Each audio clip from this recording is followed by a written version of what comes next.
আমেরিকার দালালেরা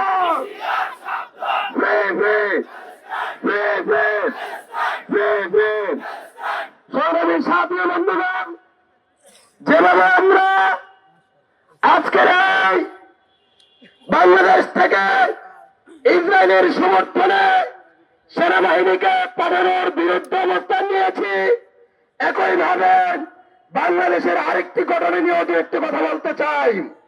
নির্বাচনকে সামনে রেখে এদেশের বহু নিরহ ওলামায়ে কেরামকে গ্রেফতার করা হচ্ছে। অনেক ওলামায়ে কেরামকে ডিবি কর্তৃক মধ্যে হয়রানি করা হচ্ছে।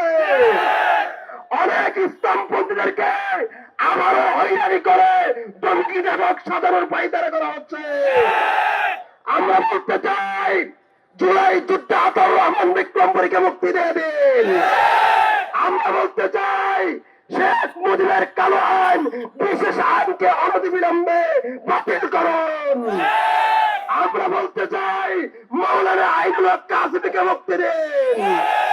আমরা বলতে চাই, এই বাংলাদেশ আর কখনোই স্বৈরাচারী হাসিনার আমলে ফিরে যাবে না। এই বাংলাদেশে আর কখনো দিল্লির আধিপত্যবাদ চলবে না। এই বাংলাদেশের মানুষ, প্রত্যেকটা মানুষ সচেতন হয়েছে ভারতীয় আধিপত্যবাদের বিরুদ্ধে। আমরা অনতিবিলম্বে মাওলানা আতাউর রহমান বিক্রমপুরীর মুক্তি চাই।